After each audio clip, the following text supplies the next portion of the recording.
پرانے زمانے کی بات ہے کہ ایک بادشاہ بھیس بدل کر گلیوں میں گھومتا تھا اور اپنے یایا کی باتیں سنتا تھا۔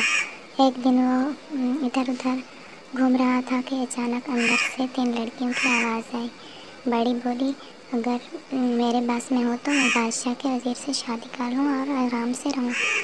دوسری بولی، اور میں باورچی سے شادی کر کے طرح طرح کے میوے اور پھل کھاتی رہوں۔ اور سب سے چھوٹی بولی، تم باتیں بناتی رہو، میرے بس میں ہو تو میں بادشاہ سے شادی کر کے ملکہ بن جاؤں۔ بادشاہ نے ان کی باتیں سن لی، انہیں بلوایا اور تینوں کی بات کو پورا کر دیا۔ جب سب سے چھوٹی بہن کو ملکہ بنتے دیکھ کر بڑی دونوں حسد کرنے لگی۔ ملکہ کا بچہ پیدا ہونا تھا۔ اس نے بادشاہ سے کہا کہ جب میرا بچہ پیدا ہو تو میری دونوں بہنیں میرے ساتھ رہیں۔ بادشاہ نے اجازت دے دی۔ جب اس کا بچہ پیدا ہوا تو خوبصورت بیٹا تھا۔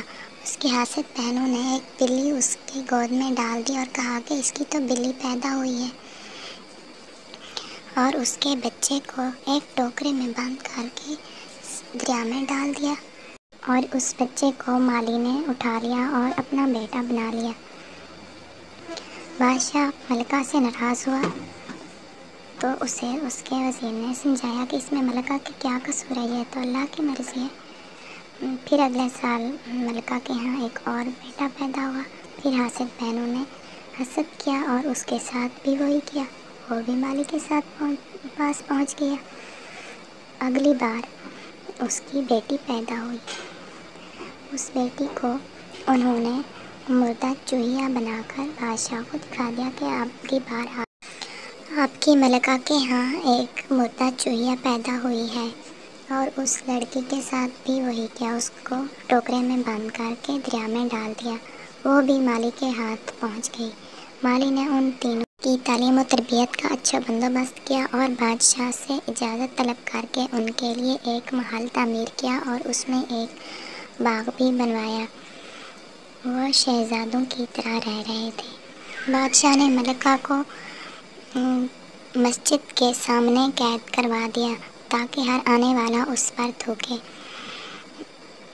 اچانک مالی بیمار ہو گیا اور اس دنیا سے چلا گیا، اور اس کے بچے اب بڑے ہو رہے تھے۔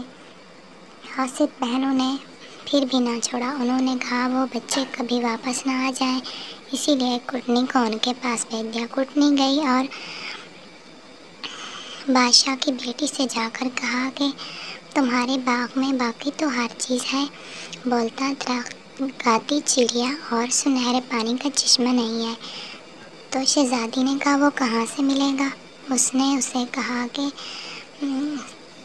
سرحد کے آخر پر جا کر آپ کو ایک بزرگ ملے گا اور وہ آپ کو راستہ بتائے گا۔ جب شام کو اس کے بھائی آئے تو اس نے بتایا۔ بڑا بھائی چلا گیا۔ اس نے کہا پریشان ہونے کی بات نہیں، میں لے کر آتا ہوں۔ وہ گیا اور اسے اس بزرگ نے منع کیا۔ اس نے کہا اگر تم جاؤ گے، اگر پیچھے مڑ کر دیکھا تو پتھر کے بن جاؤ گے، وہاں جو آوازیں آئیں گی تم آگے چلتے جانا، پیچھے مت آنا۔ وہ چلتا گیا، پہاڑ کے اوپر چڑھ گیا۔ جب پہاڑ کے اوپر پہنچا تو اس کو طرح طرح کی گالیاں سنائی دیں۔ وہ اس سے برداشت نہ ہو سکی اور اس نے پیچھے مڑ کر دیکھ لیا اور وہ پتھر کا بن گیا۔ اس کے بعد دوسرا بھائی گیا، اس کا بھی یہی حال ہوا۔ پھر شہزادی نے خود ارادہ کیا، وہ گئی اور اس بزرگ سے راستہ پوچھا۔ اس نے کہا تم نہیں جا سکتی، پہلے بھی 2 نوجوان گئے، واپس نہیں آئے، شاید پتھر کے بن گئے۔ شہزادی نے کہا میں جاؤں گی۔ اس نے کانوں میں روئی ڈال دی تاکہ گالیوں کی آواز سنائی نہ دے۔ اوپر پہنچی، اس نے دیکھا ایک چڑیا قید تھی۔ کانوں سے روئی نکالی تو چڑیا کہہ رہی تھی پکڑ لو اسے، پکڑ لو۔ پھر اسے سمجھ آ گئی کہ یہ بولتی چڑیا ہے۔ اس نے اسے اٹھا لیا۔ جب اس نے ہاتھوں میں لیا تو چڑیا نے کہا میں آپ کی غلام ہوں۔ پھر شہزادی نے اس سے پوچھا بول۔ چڑیا نے اس کو بتایا کہ اس کی ایک ٹہنی لے لو کافی ہے۔ پھر شہزادی نے کہا کہ سنہرے پانی کا چشمہ کہاں ہے؟ چڑیا نے اسے بتایا۔ اس نے اس میں سے تھوڑا سا پانی لے لیا۔ پھر چڑیا نے اسے بتایا یہ تھوڑا سا پانی جو پتھر بنے ہوئے ہیں ان پر ڈال دو، وہ ٹھیک ہو جائیں گے۔ شہزادی نے سب لوگوں پر پانی ڈالا، اپنے بھائیوں پر پانی ڈالا، وہ سب ٹھیک ہو گئے، وہ سب واپس آ گئے۔ ایک دن ان کی ملاقات بادشاہ سے ہوئی۔ بادشاہ نے ان کو دعوت دی۔ دونوں بھائی بادشاہ کی دعوت پر گئے اور پھر ان کو دعوت دی۔ کہا کہ ہماری بہن آپ کو دعوت پر بلا رہی ہے۔ بادشاہ جب ان کے گھر دعوت پر پہنچا تو شہزادی نے چڑیا سے پوچھا، میں بادشاہ کے لیے کیا بناؤں؟ چڑیا نے اسے بتایا کہ موتیوں کی کھیر بناؤ۔ بادشاہ نے جب موتیوں کی کھیر دیکھی تو کہا، کوئی موتیوں کی کھیر بھی کھاتا ہے؟ چڑیا نے کہا، ہاں، آپ کو اتنا پتہ نہیں، تو انسان بھی کبھی بلی کے بچے اور چوہیا کے بچے دیتا ہے۔ بادشاہ نے کہا، یہ آپ کیا کہہ رہی ہو؟ چڑیا نے کہا، آپ کی بیوی کے 3 خوبصورت بچے ہوئے تھے، 2 شہزادے اور 1 شہزادی۔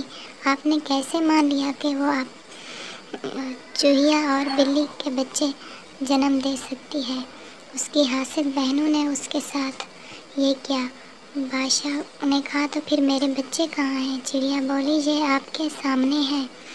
بادشاہ خوش ہو گیا اور اپنے تینوں بچوں کو گھر لے آیا اور ملکہ کو قید خانے سے آزاد کرا کر اس سے معافی مانگی۔ بہت رویا، ملکہ کے پاؤں پر گر گیا۔ ملکہ نے اسے معاف کر دیا۔ ملکہ اور بادشاہ بچوں کے ساتھ پھر محل میں ہنسی خوشی رہنے لگے۔ بادشاہ نے ملکہ کی حاسد بہنوں کو اسی وقت قتل کرا دیا۔